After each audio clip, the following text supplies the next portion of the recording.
Fast, focused, and fearless. Here's everything you need to know as you jumpstart your day. I'm Angela Lagunzad Castro.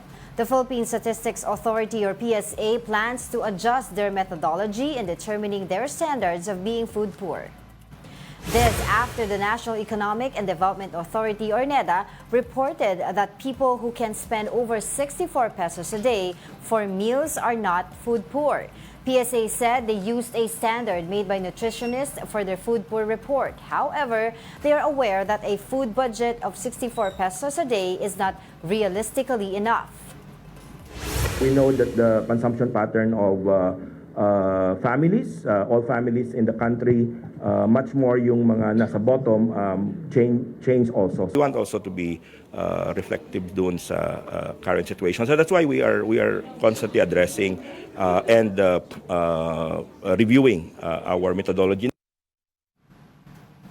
ICC Assistant to Counsel Cristina Conti outlines possible scenarios on how the court might issue arrest warrants against Jaguar suspects. For one, Conti told StoryCon that the public may not be informed regarding the issuance of warrants. At least 5 people, including Senator Bato de la Rosa, have been named as suspects of Jaguar killings. Posible, at yun yung parang pinaka-effective na nangyari na dun sa mga nakaraang mga investigations. In some instances, in African situations, may gano'n na lang, na sinabi na lang na in custody na, nasa Hague na yung akusado. And it's effective in the sense that they can proceed with trial. Conti doubts that the Senate can continue protecting De La Rosa should a warrant has been issued. Likewise, former President Rodrigo Duterte, if implicated, should not be able to evade arrest just because of age. Yung edad ay hindi basehan para to go lightly on someone. Meron lang talagang, that's correct, in a sense, yung humanitarian considerations would be in the handling of the prisoner. But age does not excuse you from any accountability.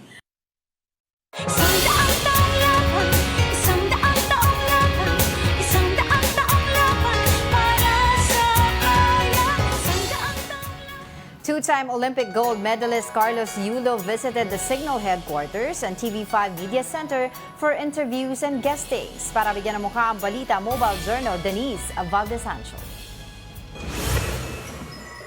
Preparations for the big welcome for our two-time Olympic gold medalist Carlos Yulo started early this morning. Though Kaloy was expected to arrive at around 10:30 a.m., employees, building tenants, and even passers-by started gathering an hour before. And when he finally arrived, it was an opportunity for fans to see Kaloy up close and, of course, take a photo and score an autograph. After the photo ops downstairs, Kaloy then headed up to the Signal offices where more employees were waiting for him. Kaloy was also welcomed by Signal executives. Kaloy also made a quick visit to Eat Bulaga for their segment, Dear Eat Bulaga. There, he surprised a young girl which immediately put her to tears. The Golden Boy's lucky chalk box even made an appearance which he shared with the young gymnast, a core memory that she for sure won't forget. Grabe po. Hindi lang po sa Dabber Cats, hindi lang po dito. Grabe po yung pagbaba pa lang sa airport. Grabe, sobrang daming mga tao talaga na reach ko, na-inspire ko sila. Sobrang grateful and sobrang blessed, honored na na-represent ako yung Pilipinas. At syempre, sobrang thankful talaga kay Lord na binigyan niya akong ganitong talento na makita ng buong mundo at maka-inspira ng mga bata po. Sobrang salamat sa mga nagdasal sa akin, sa amin, na mga atlet ng Pilipino po. Right after, selected media were given the chance to ask questions to the Golden Boy. Yulo shared everything from his trainings to Tokyo 2020 and Paris 2024 Olympic journey. After winning the double gold, Yulo admitted that the support and incentives he's received was nothing like he imagined. Sa Tokyo Olympics po, well, ano din po kasi COVID po. Pandemic pa, yeah. Yes po. Wala pong ganong experience. Sobrang parang Manny Pacquiao experience po na-experience ko this time. With the spotlight on him, Kaloy had this message for aspiring athletes in the country. Yeah, tuloy-tuloy po natin kung ano yung pangarap natin sa buhay. Okay lang madapa ng madapa kasi doon tayo natututo po talaga. And wala pong pagkatalo talaga sa mga experience sa buhay. Puro learnings po yung nakukuha natin and na-experience natin. Mobile journalist Denise Valdez-Sancho, we are One News. Two-time Olympic gold medalist Carlos Yulo sat with Cheryl Cosim in an exclusive interview.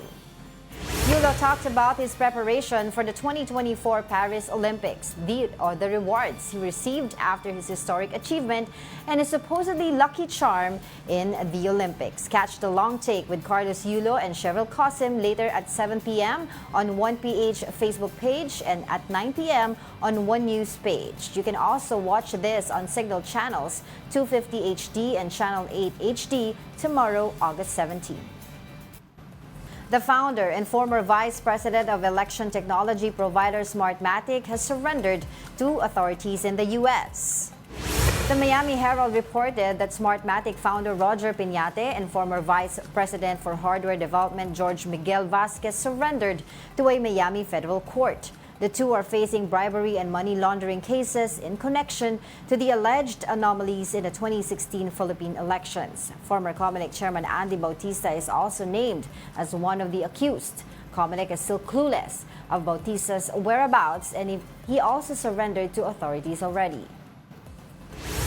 Yung mga tauhan nila dati na nandito sa Comelec, tinatanong din po natin, wala naman sila maibigay sa atin ng mga information. Simula po kasi nung na-file yung kaso ng USDOJ sa Florida court ay nawalan na rin po kami ng communication.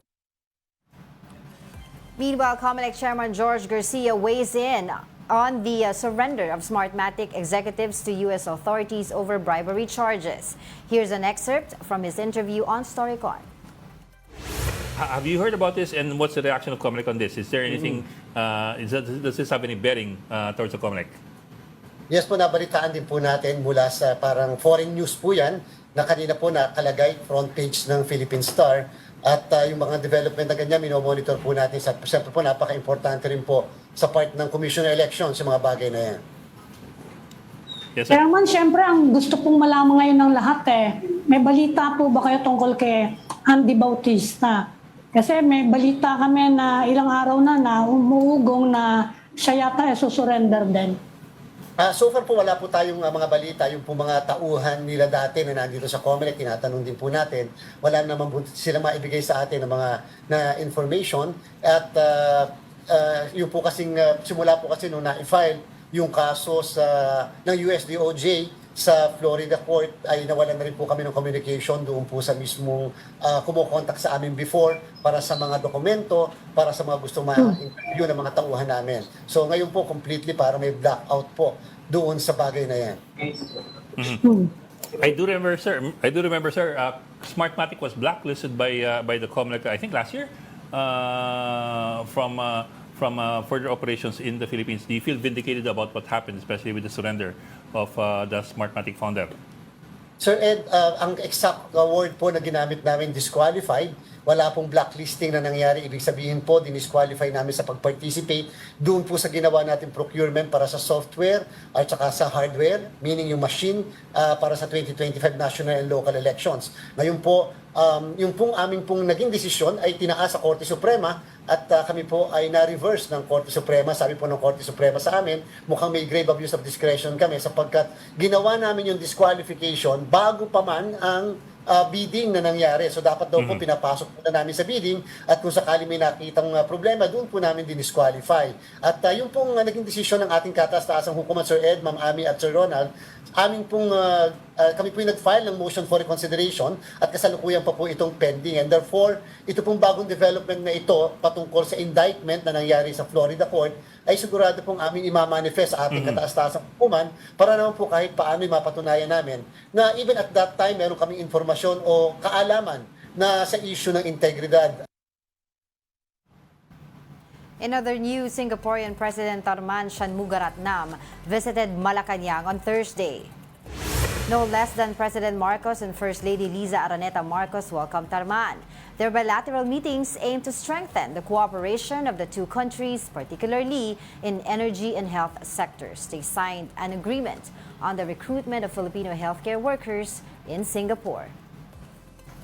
Through this MOU, we express our confidence in Singapore's legal and judicial system, which will ensure that the rights, welfare, and well-being of our kababayan OFWs will be protected as they pursue their careers in Singapore. And those are the top stories of the hour. Join us again later at 9 a.m. as we continue to monitor the day's biggest stories. I'm Angela Lagunsad Castro, We Are One News.